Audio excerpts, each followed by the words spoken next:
Өкмөттүн жыйыны болуп турат. Урматтуу Алыксөнбекович, уруксат берсеңиз, ушул жерде бардык министрлер отурасыздар, жоопкерчиликтүү кызматкерлер отурасыздар, аппараттардын жана мындан сырткары көптөгөн мамлекеттик кызматкерлер мени угуп турасыздар. Мен дагы бир жолу эскертип айтып кетейин. Мамлекеттик кызматта иштеп туруп, коррупцияга айланган, коррупцияга байланышкан кайсыл бир иштер жасай турган болсоңуздар, бардыгыңыздар катаал чараларга туш болосуздар. Мурдагыдай тааныш тамыр, жердешчилик, тууганчылык, достчулук деген жок. Ким мамлекеттик кызматта иштеп, ушул коррупцияга аралаша турган болсо, президентибиздин тапшырмасынын негизинде ар бириңиздер жоопко тартыласыздар. Ошондуктан мамлекеттик кызматка келип иштээрдин алдында ойлонгула. Ар бириңиздер ойлонуңуздар. Эгерде бирөөдөн пара албай, мамлекетке таза иштей албай, кылган ишиңден бир өзүңө жеке өзүңдүн байышыңды ойлоп, аракет кылып албай иштей албасаң, анда иштебей эле койгула.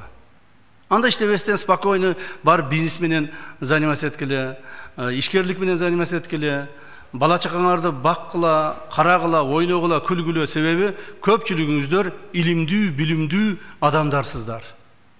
Мамлекеттик кызматтагы адамдардын бардыгы илимдүү, билимдүү адамдарсыздар. Бекер бул жерге келип, өзүңөрдү дагы, бала чакаңарды дагы, тууган уруңарды кыйнабагыла. Мындан ары чара өтө каттуу колдонулат. Муну эсиңерден чыгарбагыла. Мамлекеттин бюджетине кол салган чиновник жазаланат. Жазасыз калбайт. Же бүгүн жазаланасын, же эртең жазаланасын, же бүрсүгүн жазаланасын. Так? Иштеп иштен чыгып кеттим деп, иштен чыккан болсоңдан артынан куу барып биз жазалайбыз. Бир эле мисалды айтып кетейин. Мына кечели араңарда отурган жаратылышты коргоо министри болгон Кутманова деген эжекебиз бар эле. Эсиңиздерде болсо керек, Ошол жерде жаратылышты коргоо фонду болгон, бюджеттен Кумтөрдөн, бюджеттен эмес, Кумтөрдөн жылына почти 4 миллион доллар акча бөлүнүп турган. Акыркы 2,5 жылда 1 миллиард сомдон тегерен акча бөлүнгөн.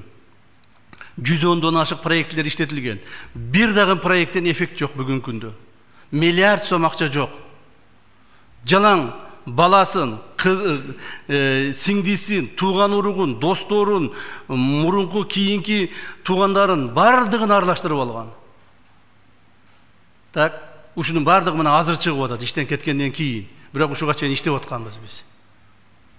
Ушунун негизинде жазасын алышат. Ошондуктан биз азыр кызматта иштеп атам, эртең кетип калсам билинбей калат дебегилегин. Кууп жүрүп болсо да артыңардан жазалайбыз. Урматтуу менин коллегаларым, силерге мен ушул жерде ачык айтып койгум келип атат. Бул жөнөкөй гана силерге болгон эскертүү.